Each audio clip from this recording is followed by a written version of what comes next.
The man who could eat anything. The true story of Tarrare. Have you ever been so hungry that you could eat anything? Well, there was once a man who literally could and did.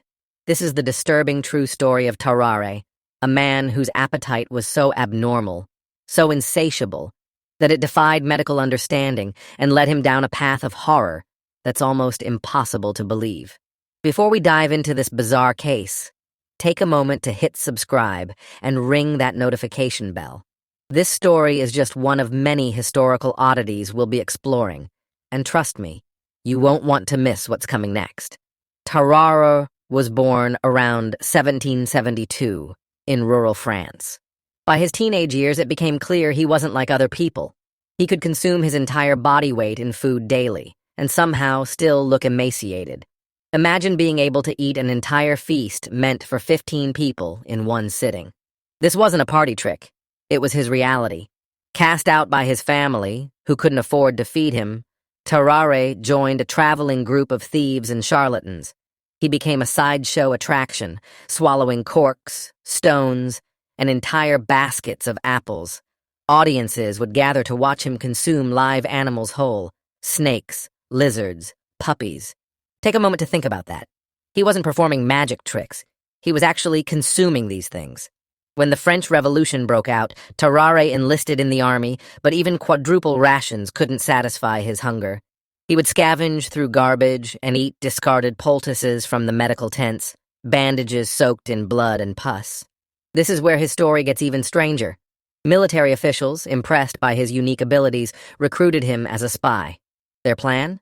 Tarrare would swallow documents sealed in a wooden box and sneak across enemy lines, retrieving the intelligence from his own excrement once safely behind friendly territory. I'm not making this up. This actually happened. His first mission was a disaster. Captured by Prussian forces who didn't speak French, his bizarre behavior raised suspicions.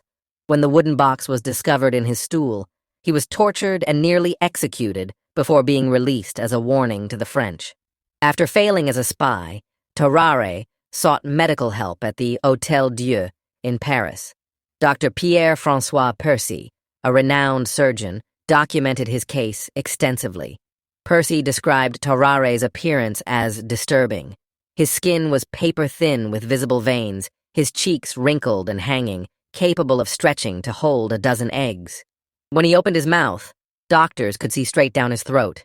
His body was unnaturally hot, and he constantly sweated a foul-smelling vapor. The odor that surrounded him was so repulsive that patients several beds away complained. Percy tried everything to cure him. Special diets, laudanum, wine vinegar pills, tobacco pills. Nothing worked. Tarrare would sneak out of the hospital to drink the blood of patients undergoing bloodletting and eat scraps from behind butcher shops. What would drive someone to such extreme behavior? Comment below with your theories. In perhaps the most horrifying incident of his hospital stay, a 14-month-old child disappeared from the hospital. Suspicion immediately fell on Tarrare. Though nothing was ever proven, he was expelled from the facility. For the next few years, Tarrare bounced between hospitals. At one point, desperate doctors observed him consuming a live cat, tearing open its abdomen and drinking its blood before eating everything except the bones, then vomiting up the fur like a giant hairball. Scientists today believe Tarrare might have suffered from hyperthyroidism, a damaged amygdala, or a severe case of polyphagia, an abnormal increase in appetite. Some speculate it could have been a combination of physical and psychological conditions. In 1798, Tarrare developed tuberculosis. On his deathbed, he admitted to hospital staff that he had eaten the missing child years earlier, though historians debate whether this was a genuine confession or delirium. An autopsy revealed abnormalities that baffled physicians. His esophagus was abnormally wide. His stomach was enormous, filling most of his abdominal cavity. His liver and gallbladder were distended, and his body was filled with purulence, a sign of severe infection. Tarrare's case remains one of medical history's most bizarre. It raises questions about the extremes of human physiology and the complex relationship between physical conditions and psychological states. Could someone like Tarrare exist today? With modern medicine, his condition might be treatable. But his story reminds us that even with all our scientific advances, the human body still holds mysteries we haven't fully unraveled. If you found this story fascinating, hit that like button and share your thoughts in the comments. For more historical oddities and medical mysteries, subscribe to our channel. Until next time, remember that sometimes truth is stranger than fiction.